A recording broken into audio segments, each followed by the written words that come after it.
Today's a pretty exciting day for us because we're about to finish up some major projects that we've been working on literally for about 2 years now, trying to get everything lined up to allow us to have water for our animals, to have fencing so we can do rotational grazing. And we're almost there. We just have to put the gates in here. They're about to finish up the fences down below. Just a little bit left here. They'll actually be really close to finishing by the end of the day. And so that's a big step forward for us. For those of you who have been watching, the water has been amazingly challenging for us here. We drilled a dry well when we first purchased our land that was about $20,000. It just went out the window. Then we went to a spring box. The spring boxes work great for us overall, but it's very close to running out at different times in the year. So we have challenges with that. And our animals, we didn't have an easy way to get water to our animals. So we were always carrying water to them and using IBC totes, filling those up to water our animals.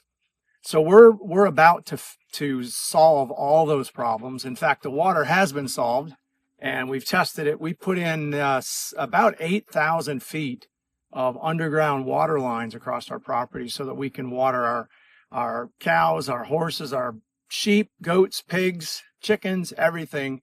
And also have water from a well to our house. While we love the spring box and the water from the spring, it did cloud up when we got too much rain. Every so often it would kind of turn a little color to it, so we'd get a little extra mineral. So now we're going to be all pulling from the well. But even that has been a major challenge because our well initially was going to be at the highest point in our property and then gravity feed downhill to all the watering stations. But through the permitting process, we were required to start the well at literally the bottom with coming uphill. I think where our total elevation lift is somewhere between 500 and 600 feet, something like that. We're raising the water up. So we have to push it uphill, which created all kinds of other challenges from our awesome plumber, Mickey. He's been amazing in helping us through all this. So it's been a challenge, but they finally got it figured out. And now we have great pressure at all of our wellheads and frost-free outlets. And with this one, because we had the huge dry well that cost us so much money, initially I didn't believe in witching. I thought it was kind of a strange thing. But as it turns out, when you find that you spend all that money and get zero water, we'll try anything. And so we had these guys come out from our well drilling company, and they did a great job, but they also witched it beforehand. And it was pretty cool because I went from being a real skeptic to actually seeing that there's something here. I don't know. You need them to cross. See, like that. Pull them back out.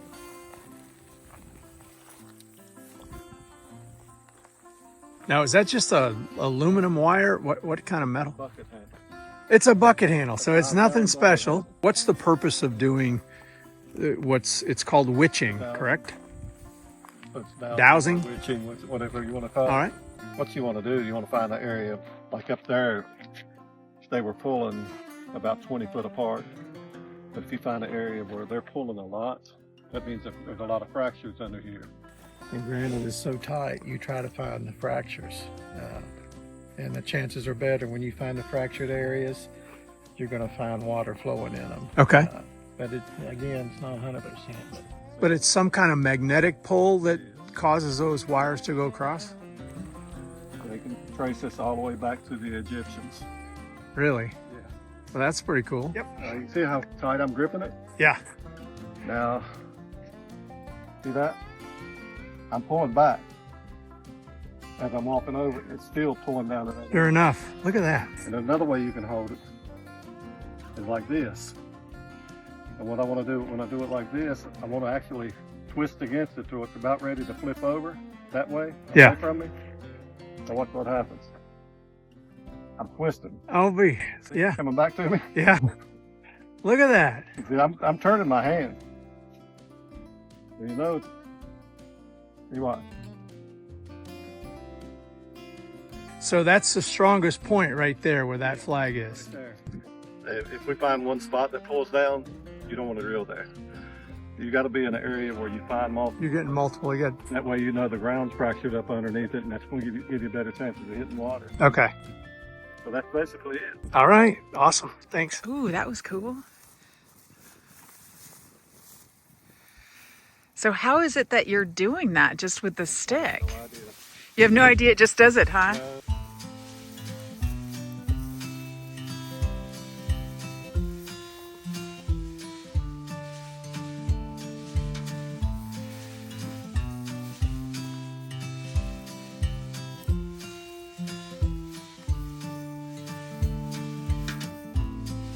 That's incredible.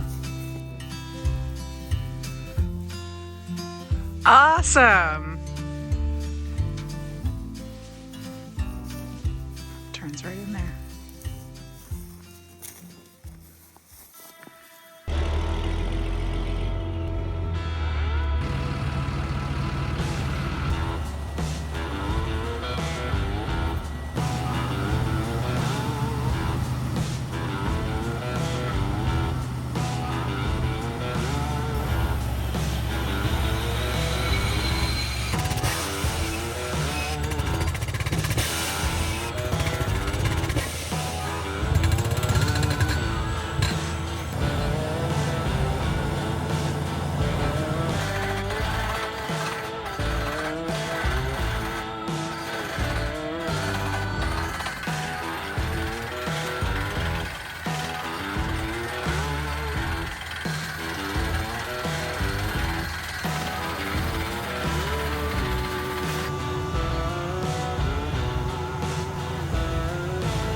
We put our well, we got an abundant amount of water.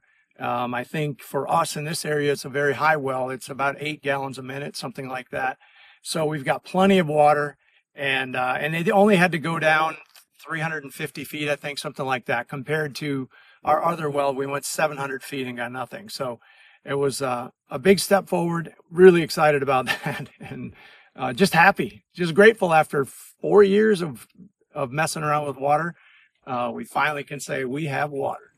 So the other thing I'll talk about is our fields, where if you remember, those of you again who have followed us, we worked this field up. I had to disc it and plow it and rototill it and seed it and fertilize it and do all that stuff that we spent a lot of time getting this field leveled out again, because it used to be what I thought was a Christmas tree farm. It turns out it was actually an ornamental farm where they dug the trees out, which is why we had all these potholes. So we fixed all that. So now the fields are in great shape.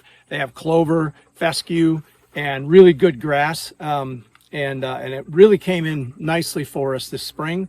And now with the fencing, we'll have 3 separate paddocks here just in this field so that we can do rotational grazing. The center paddock is fairly small, but what it's also useful for is when we go to load the cows up to move them to market, we have a narrow alleyway to bring them up and get them to load up. And we'll probably have to build a corral structure here as well. On the right, we did mow.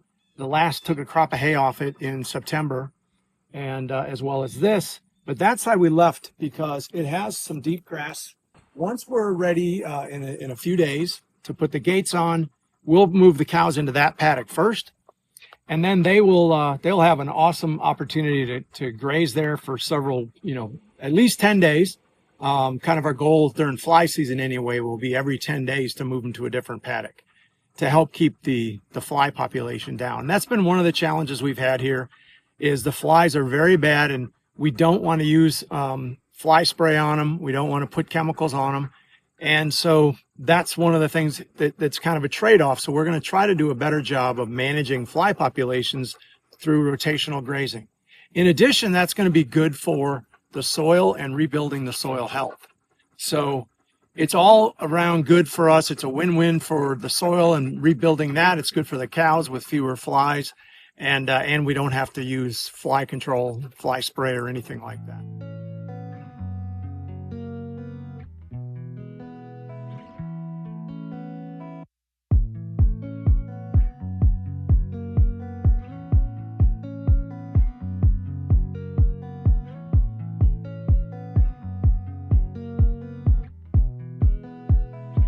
Well, this area here we reserved for wildlife habitat, and last year Gabe and I burned this off. It came back in forbs and grasses and a lot of native plant community. We're trying to rebuild that. It's going to take a few cycles to really get it fully restored. But the cool thing about this is we're getting things like goldenrod, we're getting some milkweed back in here, and really starting to reestablish the native plant community. Mostly the benefit here is for wildlife habitat. Our pollinators love goldenrod, for example. And in our case, we're raising bees. So we're also trying to create that good flower in the fall for the bee habitat. We also have an apple tree in the background, and that apple tree is dropping apples right and left. And I've got a game cam on this. The deer are coming in here every night and just cleaning up. We're going to keep maintaining this, burn it off every few years, and leave the early successional plant community intact. And that's just one of the things we want to do all around the ranch here, is keep areas where we're managing for production of meat through cows, sheep, and all that, and then also areas where we're just having natural management.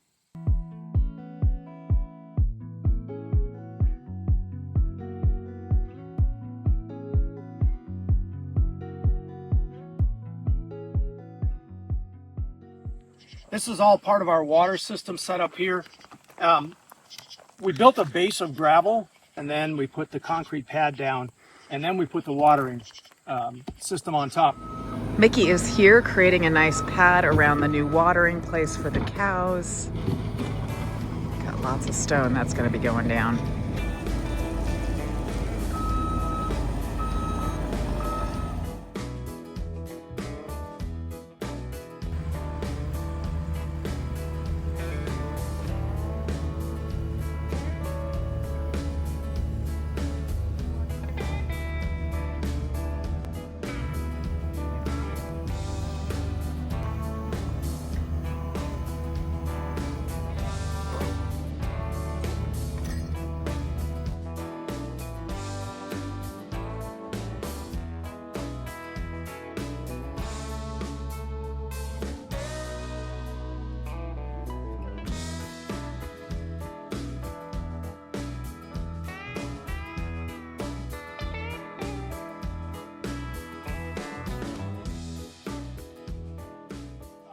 This is really designed to last decades, so we hope we never have to touch this again. These waterers work in very cold conditions.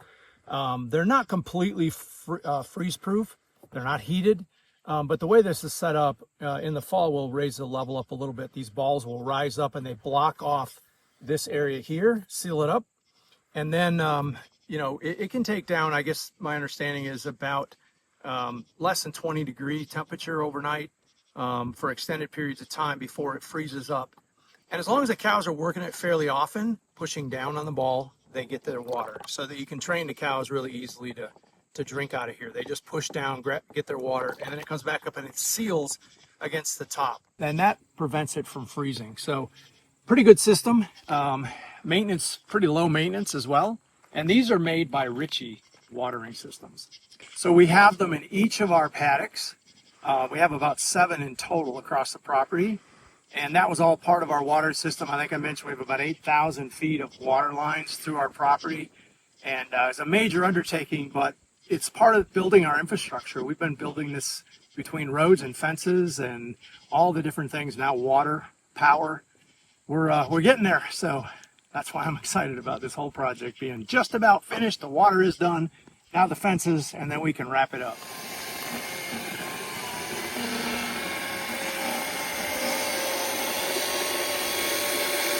What you guys working on, Tater? I have the gate hole here. We just decided to put the braces up here.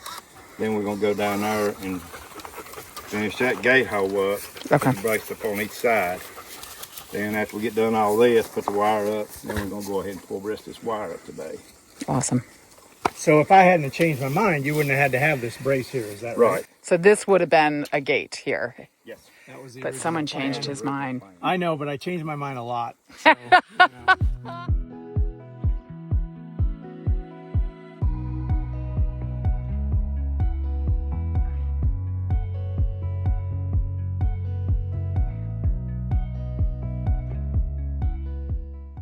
So here we're in between the two pastures. So the main pasture that we've used for 2 years, 3 years with our cattle is up on top of the hill up there.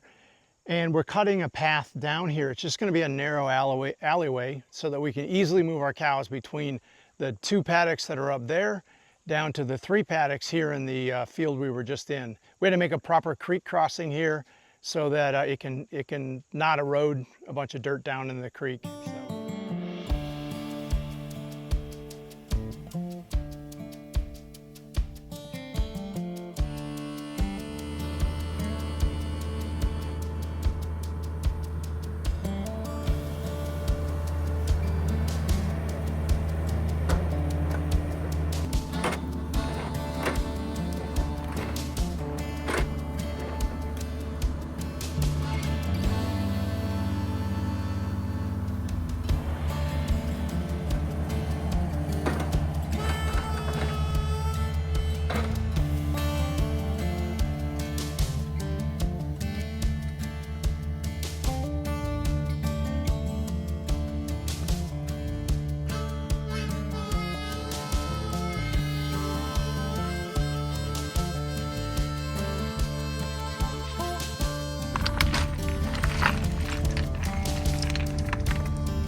And what's the purpose of digging the trench here?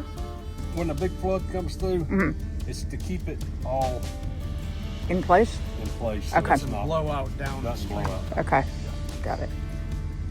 So does that all get filled with rock right there? That's okay.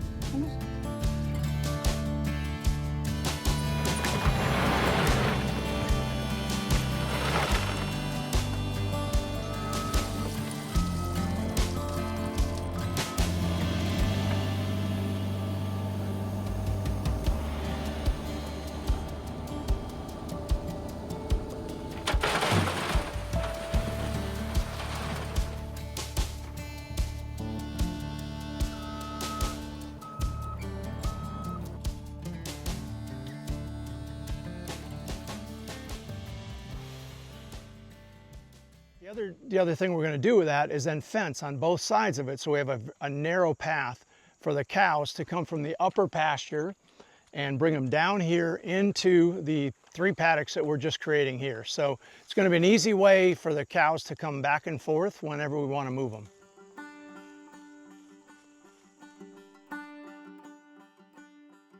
Another big step forward is getting our frost freeze in the garden. We haven't had water here since we put the garden in, so we've had, what, 3 gardens up here? And it always dries up too much, and so trying to water it by hand has been a real problem.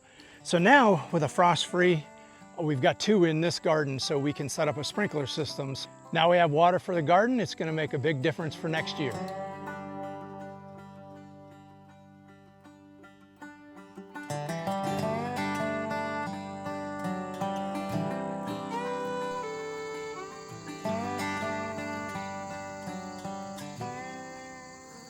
Well, we're in the backfield down by the arena, and we have our well. We have the power source and a power panel over there. And because this is such a big, they had to put a tank down here that allows the pressure to be put up there in a way that doesn't blow the pipes out, but it's just enough pressure to get all the way up to the top, up by our garden, which is the highest point in the whole property. We're going to fence off this back field here as well, so we can put our horses in and everything back here when we build our barn. So we had to create an exclusion fence here so that the animals aren't up around the well and all of that. So that's what this is all about, and kind of the final step in the whole process. And again, we put in another water tank back here for the horses and cows. We'll be rotating them back and forth in here as well. And back here, we're just going to bring them in with our cattle trailer and drop them off. We have a corral back there so we can catch them again and load them back up and take them up to the other pasture. So this will actually be the 6th paddock when we're all done. So we'll be able to keep these animals moving. We're going to grow our sheep population, we think, quite a bit. And we'll want to rotate them through the paddocks after the cows. And they eat the grass down a little bit shorter than the cows do even. So we'll be working through all this, still learning a lot about it, about the rotational grazing piece, but pretty excited.